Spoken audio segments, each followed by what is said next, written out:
요한계시록 5장의 본문을 가지고 승리의 비결이라는 제목으로 말씀을 전하도록 하겠습니다. 먼저 본문의 배경을 말씀드리겠습니다. 요한계시록이 쓰여질 당시에 성도들은 매우 큰 어려움을 당하게 되었습니다. 그때 로마 제국의 황제 도미티안이었는데 이 도미티안 황제가 제국의 모든 사람들에게 자신을 신으로 숭배하도록 그렇게 강요를 했기 때문입니다. 그런데 이제 성도들이 그걸 하지 않았어요. 성도들의 마음속에 계신 성령님께서 그건 아니다. 그거 하지 말아라. 그렇게 해서 이거를 거부를 하다가 대핍박을 받았습니다. 그러니까 마음속에 성령님이 거하시기 때문에 도미티안을 숭배할 수 없어요. 숭배할 수 없는데 이렇게 되면 이제 잡혀 죽을 수밖에 없는 그런 진퇴양난의 그런 꽉 막힌 상황 가운데 놓여지게 됐습니다. 그런데 성도들이요 결국 승리합니다. 이 도미티안을 이기고 승리하게 돼요. 요한계시록이 쓰여진 지 2년 후에 도미티안이 암살을 당합니다. 부하 직원에게 암살을 당하고 그렇게 해서 핍박이 끝나고 결국은 성도들이 승리하게 된 것입니다. 그러니까 예수님이 이제 심판을 하신 거죠. 이렇게 해가지고 승리하게 되는데 그러면 이 성도들이 그 꽉 막힌 문제, 정말 진퇴양난에서 죽을 수밖에 없는 그런 문제를 풀게 된 그 계기가 있습니다. 그것이 바로 이 요한계시록 5장이 그것의 그 계기가 무엇인지, 그 열쇠가 무엇인지를 설명하고 있는 것입니다. 그래서 우리에게도 그런 꽉 막힌 문제를 당하게 됩니다. 우리가 당하는 문제는 이런 핍박으로 인한 문제라기보다는 우리 자신의 어떤 잘못이나 어리석음으로 인해서 꽉 막힌 그 문제 속에 그렇게 갇혀져서 이렇게 꼼짝도 할 수 없고 꼼짝도 할 수 없는 그 속에서 죽을 수밖에 없는 그런 문제 가운데 놓이게 되는 것입니다. 그럼 그 문제를 어떻게 풀 수 있는가? 그것이 바로 이 요한계시록 5장에 지금 나와 있는 것입니다. 자, 그래서 이 4장을 어떤 내용이 있었냐면요. 예수님은 요한에게 천국의 모습을 보여주셨어요. 환상으로 천국의 모습을 보여주셨는데 그 천국의 보좌에 하나님이 앉아 계셨어요. 그리고 하나님의 그 둘레에 천사들과 장로들이 하나님을 경배하는 모습을 보았습니다. 그러고 이제 5장이 시작되는 것입니다. 그래서 요한이 봤는데 보좌에 앉으신 하나님의 오른손에 두루마리가 있는 것입니다. 그럼 이 두루마리는 뭐냐 하면요. 성도들을 구원하실 선하신 하나님의 계획이 두루마리에 다 적혀 있는 거예요. 하나님께는요 우리 성도들, 예수 믿는 성도들을 구원하실 선하신 계획이 다 있어요. 왜냐하면 하나님이 천지 만물을 다 주관하시고 우리 예수 믿는 자를 구원하신다고 하셨기 때문에 그 모든 계획들이 다 있는 것입니다. 그런데 두루마리가 안팎으로 썼다는 것은 그 구원의 과정이 내용이 굉장히 길다는 거예요. 글이 굉장히 많다. 그러니까 그 구원의 과정이 굉장히 복잡하게 과정을 통해서 일어난다는 것입니다. 그러니까 요한계시록 지금 6장부터 22장의 내용이 이 두루마리에 지금 적혀 있는 거예요. 그러니까 우리가 꽉 막힌 그 문제를 이게 풀어가는 과정도 굉장히 복잡한 과정을 통해서 풀려나게 되는 것입니다. 이 여기 6장에서 22장을 보시면은요.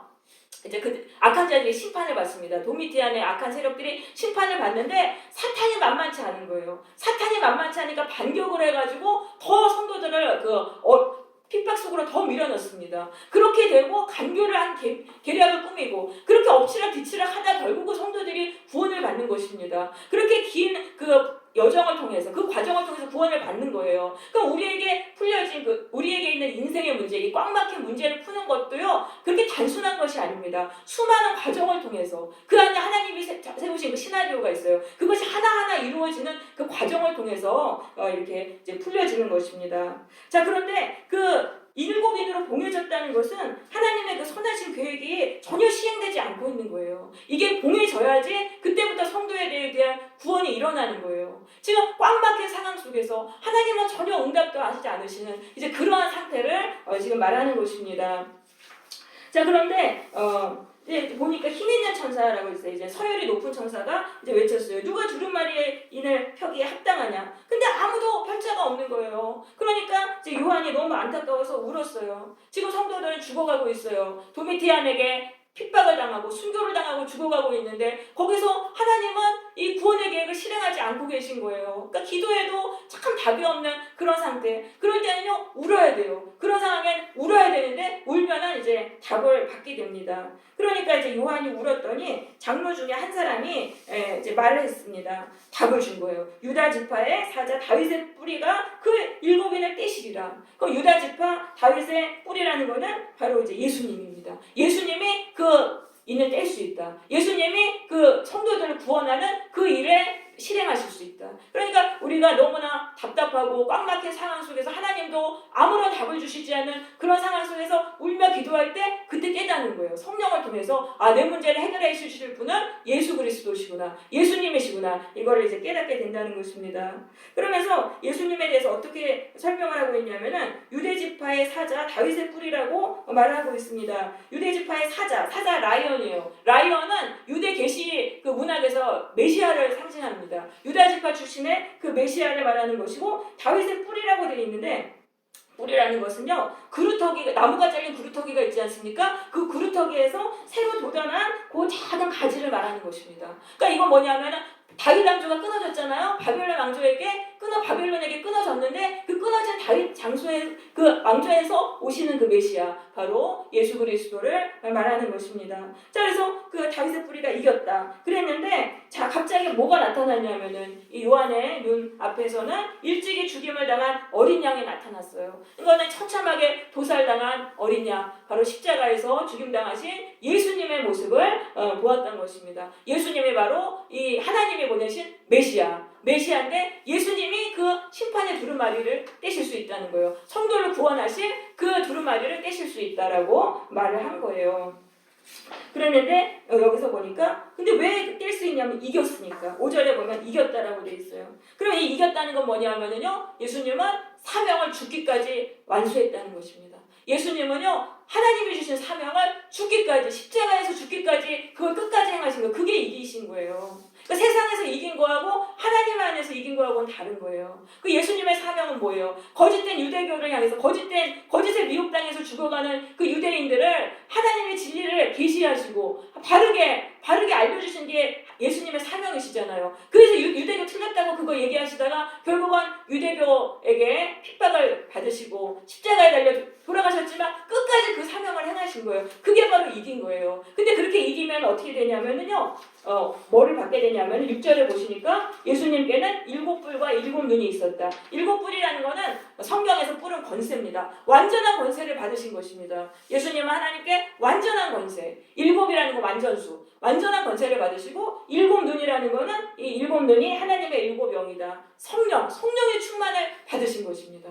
그러니까 우리가 이기면은 하나님께서 이렇게 완전한 권세와 완전한 지혜를 주세요. 예수님뿐 아니에요. 예수님뿐만 아니라 우리도 하나님께 받은 사명이 있어요. 그 사명을 고난 속에서도 감당하는 거예요. 정말 모진 고난이 와도 끝까지 감당할 때 그때 우리가 이기는 거예요. 그러면 이기면은 우리는 하나님이 우리에게 뭐를 주시냐면은 권세를 주세요. 권세를 주시고, 그러니까 악한 영들이 우리에게 무릎 꿇는 권세를 우리에게 주시고, 또 사람들이 우리에게 무릎 꿇는 권세를 주시고, 또 성령의 충만함으로 모든 걸 꿰뚫어 볼 수 있는 그런 지혜를 사실 받게 되는 것입니다. 근데 예수님은 죽기까지 순종하셨잖아요. 그러니까 완전한 권세와 완전한 지혜를 받으신 거예요. 그러니까 예수님이 성도들을 구원하실 수 있는 거예요. 지금 성도들을 구원하시려면 도미티안의 세력을 무너뜨리셔야 되는데, 도미티안의 뒤에는 사탄 마귀가 있는 거예요. 그럼 이 사탄 마귀는 워낙 권세가 강하기 때문에 인간이 이길 수가 없어요. 완전한 권세를 받으신 예수님이 하나님께 완전한 권세를 받으셨기 때문에 사탄 마귀를 이기시고 우리를 구원하실 수 있는 것입니다. 예수님은요, 하나님께 하늘과 땅의 권세를 받으셨어요. 하늘의 권세라는 건 뭐냐면 영적인 존재들, 천사들을 다 지배하는 그런 권세를 받으신 거예요. 악한 영도 이거 영적인 존재를 다 지배하실 수 있는 거예요. 예수님의 말씀에 다 복종할 수 있는 거예요. 그리고 땅의 권세는 뭐냐면 이 보이는 물질 세계가 다 예수님의 말씀에 순종하는 거예요. 우리를 둘러싼 이 환경들이 예수님의 말씀에 순종하게 됩니다. 예수님께 그 놀라운 권세가 있는 거예요. 그렇기 때문에 우리를 구원하실 수 있는 그 모든 일들을 행하실 수 있는 능력이 예수님께 있는 것입니다. 여러분, 이 사탄 마귀를 이기려면요, 권세만 가지고는 안 돼요. 지혜가 있어야 돼요. 사탄 마귀는 너무나 간교하기 때문에, 간교하기 때문에 그 간교한 계략을 정확하게 볼 수 있는 그 완전한 성령의 충만함이 있어야 되는 거예요. 완전한 지혜가 있어야 돼요. 그래야지 요격 미사일처럼 그 사탄 마귀의 계략을 무너뜨릴 수 있잖아요. 근데 예수님께는 완전한 권세뿐 아니라 완전한 지혜가 있으시기 때문에 사탄 마귀의 권세를 무너뜨리시고 우리를 구원하실 수 있는 것이죠. 자, 그래서 이제 예수님이 드디어 나오셔서 하나님의 손에 있는 두루마리를 취하셨어요. 취하셨다는 것은 이제 예수님의 구원을 시작하셨다는 것입니다. 이제 상황이 다르게 돌아가는 것입니다. 영적인 세계에서 예수님이 일을 하시면 우리의 삶에 이 모든 것이 바뀌게 되는 것입니다. 그런데 예수님이 언제 그 두루마리를 취하셨는지 한번 보시겠습니다. 8절에 보시면은 네 생물과 24장로들이 어린 양 앞에 엎드려서 검은 거와 향이 가득한 금대접을 가졌는데 향한 청도의 기도들이라 되어 있잖아요. 그러니까 이 기도가 바로 향인 거예요. 향이나 마찬가지. 왜냐하면 향은 위로 계속 올라가잖아요. 향의 연기는 우리의 기도는 계속 하나님께 올라가는 거예요. 절대 땅에 떨어지지 않아요. 하나님께로 올라가기 때문에 기도가 향에 비유되는 거예요. 그런데 그 향이 금대접에 쌓였다는 건 기도가 쌓였다는 것입니다. 기도가 쌓였기 때문에 예수님이 드디어 우리를 구원하시는 일을 실행하시는 것입니다. 그러니까 이건 뭐냐면 우리가 기도가 쌓여야 된다는 거예요. 꽉 막힌 상황 속에서 하나님도 꿈쩍하지 않으시는 정말 잡혀 죽을 수밖에 없는 그런 상황, 그런 속에서 우리는 기도를 해야 되는데 기도를 쌓아야 되는 거예요. 그러면 기도를 쌓으면 그때 예수님이 일을 하시는 거예요.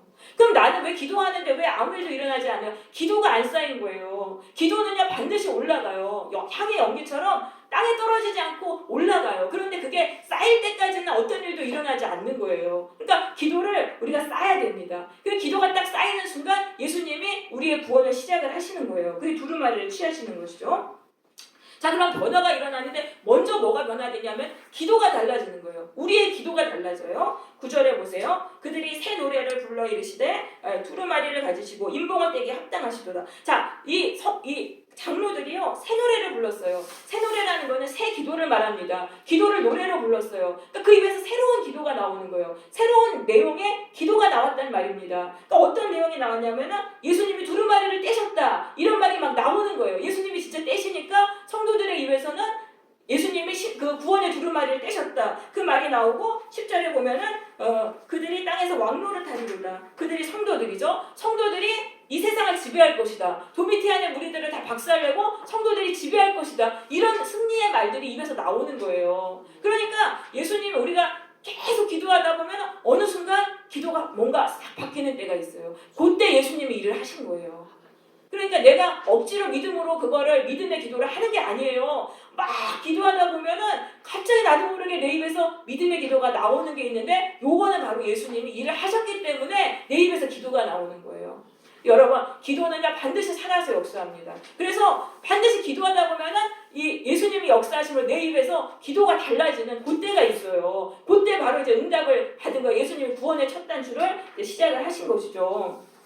자, 그런데 이제 성도들의 입에서 그 새 기도가 나왔잖아요. 믿음의 기도가 나오니까 어떤 일이 일어났습니까? 11절에 보시니까 거기 그 천사들이 막 둘러싸가지고 막 이제 큰 음성으로 외치는데 죽음을 당하신 어린 양이 능력과 부와 지혜와 힘과 존귀와 영광과 찬송을 받으시기 합당하도다. 지금 성도들이 한 그대 기도를 똑같이 따라하고 있어요. 이건 뭐냐면은 내가 믿음의 기도를 선포했잖아요. 그러면 이 천사들은 영적인 존재들이에요. 영적인 존재들이 내 기도하는 대로 그대로 따라서 역사한다는 것입니다. 내 입에서 믿음의 기도가 나오면 그 믿음의 기도를 이 영적인 세계들이 다 듣고 그대로 그 기도하는 대로 그대로 역사한다는 그런 말인 것입니다. 그리고 13절에 보시면은 하늘 위에 땅 위에 있는 모든 피조물들이 또 똑같은 기도를 드립니다. 성도들이 드린 거랑 기도랑 똑같은 기도를 드립니다. 이건 뭐냐면 이 물질 세계가 성도가 기도하는 대로 똑같이 움직인다는 것을 말하는 것입니다. 여러분, 이게 굉장히 기도가 놀라운 권세입니다. 믿음으로 기도할 때 하늘과 땅의 권세가 내 기도대로 그대로 역사한다는 거, 이것을 이제 말을 하는 것입니다. 여러분, 우리의 삶은요 이 두 가지 권세가 돌아가면서 우리가 진행이 됩니다. 하늘의 권세, 보이지 않는 영의 권세와 이 물질 세계의 권세가 있습니다. 이것이 돌아가면서 우리의 상황들을 만들어가는 것입니다. 그런데 내 입에서 예수 그리스도에 대한 믿음의 기도가 나오는 순간 이 하늘과 땅의 권세들이 순종하는 거예요. 예수의 권세에 순종해서 내가 하는 그 기도대로 그렇게 이제 일을 만들어가는 것입니다. 그래서 이게 기도가 변할 때 이게 굉장히 큰 권세예요. 기도가 변할 때 내 상황이 바뀌게 됩니다. 꽉 막힌 상황이 바뀌고 풀어지는 일들이 일어나게 되는 것입니다. 그래서 이 기도에 엄청난 권세가 있는데 이것에 대해서 이제 예수님이 하신 말씀, 이 주보에 있는 말씀을 같이 읽어보겠습니다. 마가복음 11장 23장 23절, 24절 주보에 있는 말씀을 주보의 말씀이 적혀 있습니다. 마가복음 11장 23절에서 24절 우리 말씀을 같이 한 목소리로 읽겠습니다. 시작. 내가 진실로 너희에게 이르노니 누구든지 이 산으로 들려 바다에 던지라 하며 그 말한 것이 이루어질 줄 믿고 마음에 의심하지 아니하며 그대로 되리라. 그러므로 내가 너희에게 말하노니 무엇인지 기도하고 구하는 것은 받을 줄로 믿으라. 그리하면 너희에게 그대로 되리라. 네, 예수님이 말씀하셨습니다. 산이 들려져서 바다로 던져지는 것은 절대 불가능한 일이죠. 그런데 그렇게 절대 불가능한 일도 된다는 확신이 막 생겨가지고 그게 된다고 선포하면은 그대로 된다는 것입니다. 왜냐하면 하늘과 땅의 권세가 성도들의 그 기도대로 역사하기 때문에 절대 불가능한 것도 이루어지게 된다는 것입니다. 그래서 이 믿음의 기도로 믿음의 기도가 나오면은요 내 인생이 바뀌는 거예요. 그렇게 바뀌는 거예요. 그래서 믿음으로 기도하면 되는데 믿음의 기도는 어떻게 하면 나오냐면은요 예수님이 일을 행하셔야 믿음의 기도가 나와요. 그러려면은 기도를 쌓아야 된다는 거예요. 처음부터는 믿음의 기도가 안 나와요. 믿음이 없어도 나에게 꽉 막힌 그 문제 앞에서 내가 그냥 기도를 시작하는 거예요. 계속 기도하다 보면 어느 순간 예수님의 일을 시작하셔서 내 구원의 일을 시작하셔서 내 입에서 믿음의 기도가 나오면은 믿음의 기도대로 이루어진다는 것입니다. 그래서 이 꽉 막힌 문제 해결의 열쇠는 기도에 있었던 거예요. 그래서 이 성도들이 이 기도를 통해서 도미티안의 핍박이라는 이 꽉 막힌 문제를 풀고 승리하게 되었던 것입니다.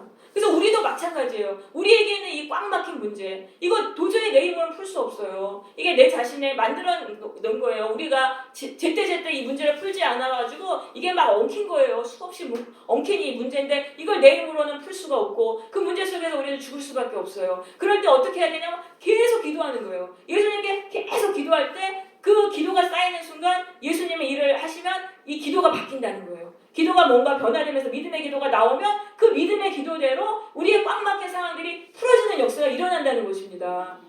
그렇게 해서 이 기도가 바로 우리의 모든 인생의 모든 것을 문제를 풀 수 있는 열쇠인 거예요. 그래서 이제 기도를 어떻게 해야 되는지 이제 말씀을 드리면 기도의 양을 일단 쌓아야 돼요. 기도의 양을 좀 쌓여야 돼요. 왜냐하면 우리 이 꽉 막힌 이 문제를 푸는 거 이것만 풀면 우리의 인생이 천국의 인생이 되는 거예요. 완전히 변화돼요. 왜냐하면 또 기도의 그 권세를 가지고 내가 승리한 경험이 있기 때문에 승리하는 그 자세로 우리의 삶이 승리하는 인생으로 바뀌게 되는 것입니다. 그래서 굉장히 이게 큰 거예요. 기도의 그러니까 이 문제를 이게 해결한다는 거. 근데 이게 몇 번의 기도만으로 되는 게 아니에요. 내 인생 자체를 바꾸는 기도이기 때문에 기도의 양이 쌓여야 되는 거예요. 그래서 좀 인내를 가지고 그러니까 단기간에 이거를 단기간에 이걸 결판을 내려는 마음을 버리시고 내가 좀 기도의 양을 쌓겠다. 내가 기도의 횟수를 좀 많이 정하겠다는 그런 마음으로 기도를 이제 시작을 하셔야 되는 것입니다.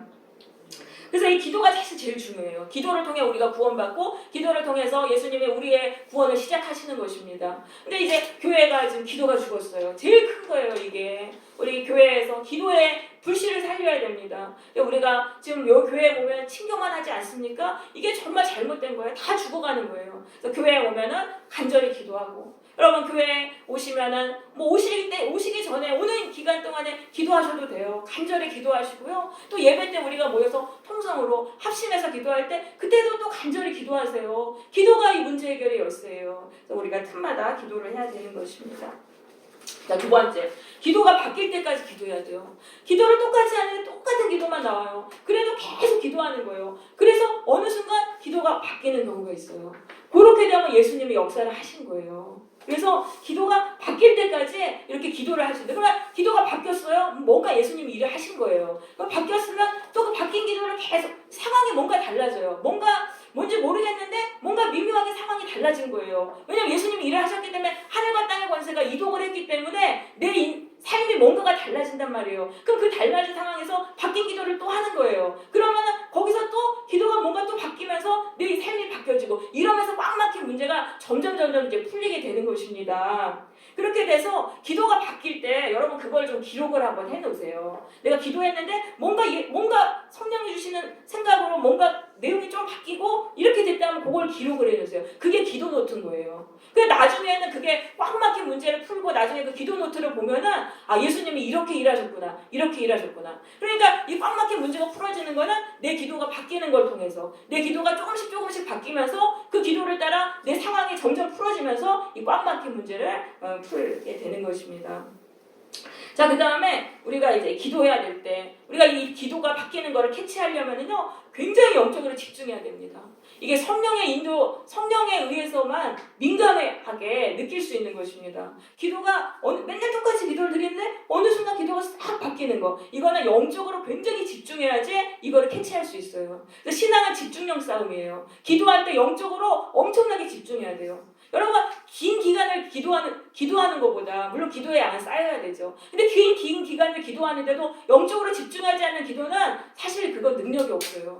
그냥 시간만 채우는 기도 아니면 소리만 내지르는 기도 이런 거는요 역사가 없어요. 내가 기도할 때 내 마음을 정말 담는 거예요. 짧은 시간을 기도한다 해도 내 진심을 담고 믿음으로 거기서 계속 기도할 때 그 짧은 기도도 그게 다 계속 반복되면 양이 많아질 거 아니에요. 그런 식으로 영적으로 집중하며 기도를 드려야 돼요. 그럴 때 뭔가 생각의 변화가 일어나면서 뭔가 변화된 거를 그때 느낄 수가 있는 것입니다. 네, 그래서 우리가 그래서 이제 기도가 사실 중요해요. 기도가 이제 구원받는 길인데 기도를 어떻게 하느냐. 그래서 우리가 굉장히 집중해서 기도해야 됩니다. 네, 그래서 성도가 기도하면은요 반드시 승리하게 되어 있습니다. 네, 이제 8절에 보시면은 예수님이 이제 두루마리를 취하시니까 24장로들이 뭐라고 고백했습니까? 일찍이 죽임을 당하사 각 족속과 방언과 백성과 나라 가운데서 사람들을 피로 사서 하나님께 드리시고 그들로 우리 하나님 앞에서 나라와 제사장을 삼으셨으니 그들이 땅에서 왕노릇하리로다 이렇게 고백했습니다. 그럼 성도들은 어떤 존재입니까?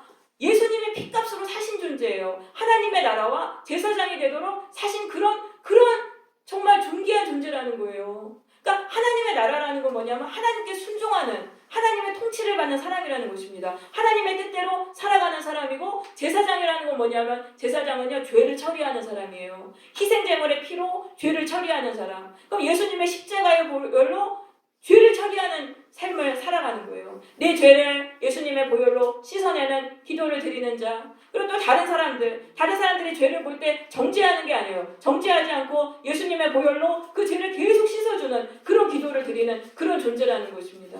그래서 우리가 성도들이 이제 믿음이 깊어지면 그 기도만 하게 돼요. 죄를 씻는 기도만 하게 돼요. 성도들 제사장이기 때문에. 그러니까 성도들이 그런 존재이기 때문에 그렇게 함부로 죽지 않는단 말이에요. 예수님이 우리를 당신의 핏값으로 사셨어요. 하나님의 나라와 제사장이라는 거룩한 사명을 주시고 그 신분으로 사셨는데 우리를 문제 가운데서 죽도록 내버려 두지 않으시는 거예요. 그 도미티 안에 그 핏방 속에서 성도들이 죽도록 내버려 두지 않으시는 거예요. 예수님은 우리에게 놀라운 기도의 권세를 주셨습니다. 우리에게는 우리의 모든 문제를 해결할 수 있는 놀라운 기도의 권세가 있습니다. 그것을 우리가 사용하지 않기 때문에 문제에 눌려가지고 죽어가는 것입니다. 여러분 그래서 우리 안에 놀라운 기도의 권세가 있구나. 이걸 통해서 내 인생이 새롭게 되고 내 인생을 바꿀 수 있구나. 이런 것들을 생각을 하시기를 바랍니다. 우리가 그동안 나태함과 게으름에 빠져서 기도하지 않았기 때문에 패배한 것입니다. 이제는 나태함과 게으름에서 일어나서 다시 기도를 시작하시기 바라요. 그래서 우리가 인내를 가지고 끈질기게 기도하여서 이 기도를 통해서 나의 삶에 꽉 막힌 문제가 풀어지는 것을 우리가 경험을 하고 그렇게 해서 우리가 승리하는 그런 성도들이 되시기를 바랍니다. 네.